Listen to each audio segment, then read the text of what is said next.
Saya mahu bersama dengan Profesor Dr. Nik Ahmad Kamal Nik Mahmud, pakar perlembagaan, untuk kita mendapatkan sedikit pencerahan berkenaan dengan apa seterusnya. Assalamualaikum Prof. Nik. Waalaikumsalam, Luqman. Okey Prof. Nik, kita tahu mengikut undang-undang dan juga mengikut kenyataan Istana Negara, kuasa untuk membatalkan ordinan darurat terletak pada Seri Paduka Baginda Yang di-Pertuan Agong. Kerajaan pula menyatakan bahawa ia telah terbatal pada 21 Julai. Kenyataan Istana Negara mengatakan ia tidak mendapat perkenan Seri Paduka Baginda Yang di-Pertuan Agong. Jadi adakah ordinan-ordinan darurat ini sudah pun terbatal atau masih lagi berkuat kuasa?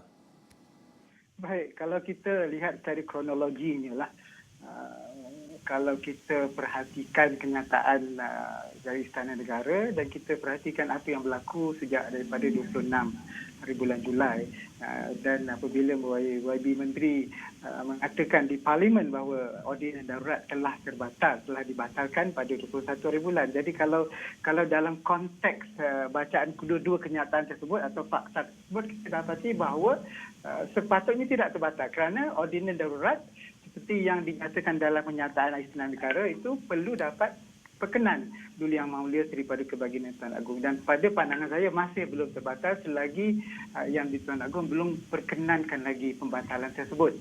Itulah kedudukannya pada pandangan saya lah. Baik.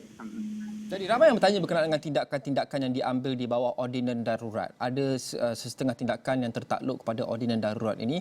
Juga perlu kita ingat untuk berlaku adil bahawa kebanyakan tindakan kompaun dan sebagainya masih lagi diambil di bawah Akta 342, iaitu akta yang memang berdiri secara sendiri yang masih lagi sah sepanjang masa.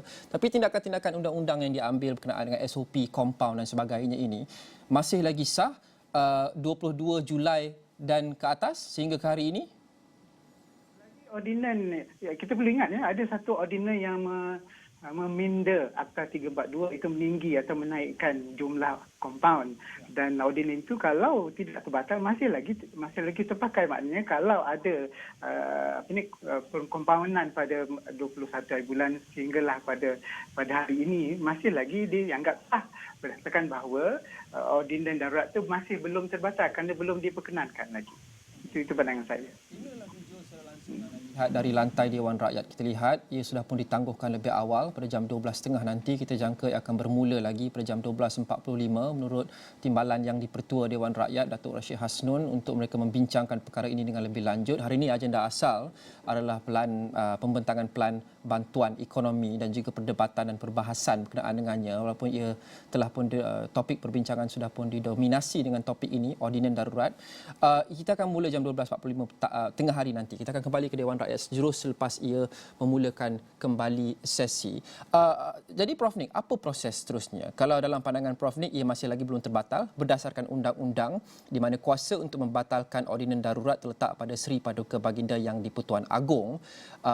Justru apa yang disebut oleh Menteri di Jabatan Perdana Menteri, Parlimen dan Undang-Undang tempoh hari, ia sudah terbatal 21 Julai, itu tidak mempunyai sebarang kesan kerana belum lagi mendapat perkenan Seri Paduka Baginda. Apa proses seterusnya bagi ordinan ini mengikut lunas undang-undang, Prof? Kalau kita perhatikan secara mendalam kenyataan Istana Negara, antara lainnya penyataan duka cita Baginda terhadap beberapa perkara lah.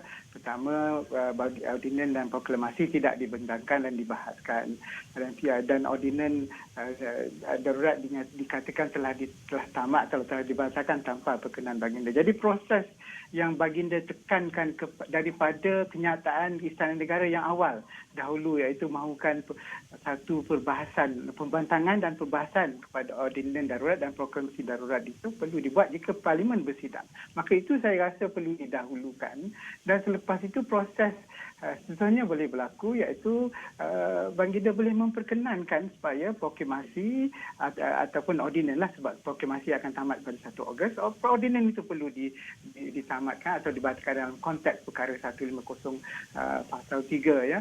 Dan kalau kita baca perkara 150 pasal 3 itu banyak tafsiran. Ada tafsiran daripada menteri, tafsiran daripada komentar yang lain. Pandangan saya secara peribadi ialah kalau ada ordinan atau proklamasi darurat mengikut perkara 150 itu perlu dibentangkan, dan jika tidak dikungkaikan mengikut proses Parlimen akan dibatalkan sebelum itu. Tapi pengungkaian dalam proses Parlimen itu perlu ada usul dan perlu ada debat.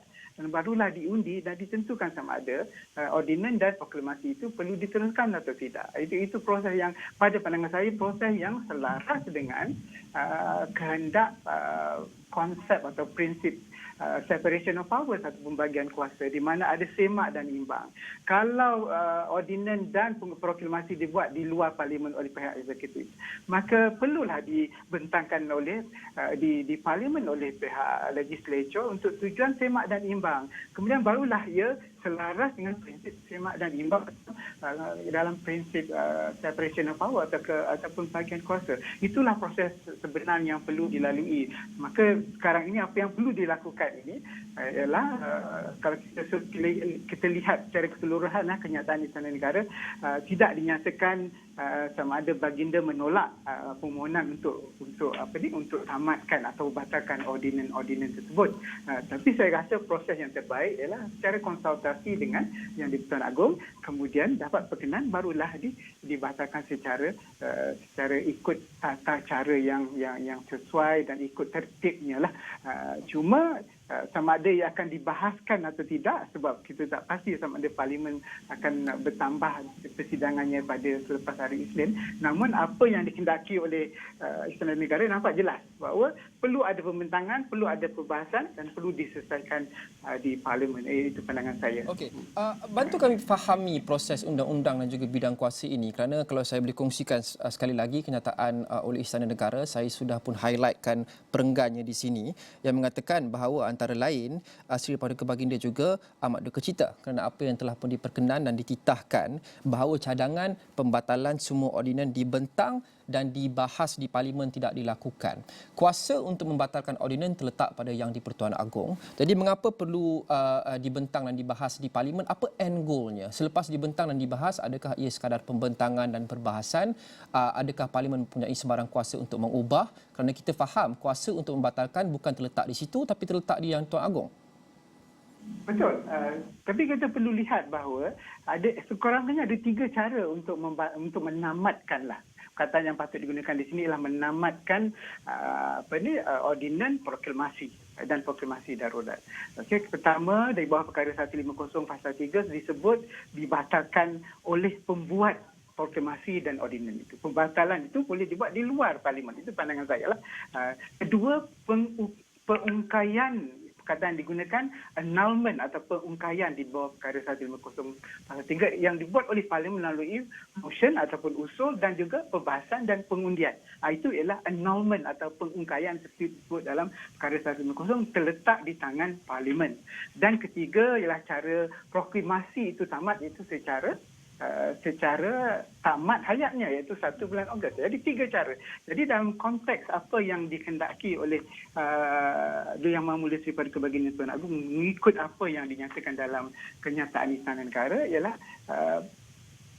perbentangan mengikut 150 pasal 3 dibentang, diusul dan diperdebatkan dan di samping diundikan. Itu adalah pembentangan yang dimaksudkan tersebut ya. Dan di situlah akan berlaku dipanggil keputusan untuk meneruskan atau tidak ordinan dan juga proklamasi. Namun kalau kita baca secara keseluruhan perkara 150 pasal 3 itu dan dengan pasal-pasal lain dalam perkara 150 ialah kita lihat bahawa kenapa tidak kerajaan atau Yang Tuan Agong membatalkan sebelum dibawa ke parlimen. Boleh juga, saya rasa itu pun boleh dilakukan. Tapi secara tertibnya ialah walaupun dah dibatalkan di luar parlimen, perlu juga dibentangkan. Ini berlaku pada zaman Datuk Seri Najib mengenai ordinan darurat 1969. Ya, di mana ditamatkan, kemudian dibentangkan di parlimen untuk menyatakan pada parlimen bahawa ia telah ditamatkan. Itu saya rasa proses dan tertib yang sesuai dalam konteks sebuah kerajaan yang mengutamakan prinsip ataupun memakai prinsip pengasingan kuasa, pembagian kuasa atau separation of power dan prinsip semak dan imbang. Okey. Itu proses dari segi undang-undang, lunas undang-undang berkenaan dengan penggubalan dan juga pembatalan ordinan darurat. Bagaimana pula dengan proses di Dewan Rakyat? Kita faham timbalan yang di-Pertua, Datuk Rashid Hasnun meminta untuk penangguhan awal dilakukan untuk beliau berbincang dengan Datuk Speaker juga, Datuk Azhar Azizan Harun. Apa proses di Dewan Rakyat selepas ini? Apa yang mereka boleh bincangkan dan apa senario yang mungkin berlaku dari segi aturan mesyuarat ataupun apa akan berlaku di Dewan Rakyat prosesnya selepas ini untuk the remainder of the day, Prof?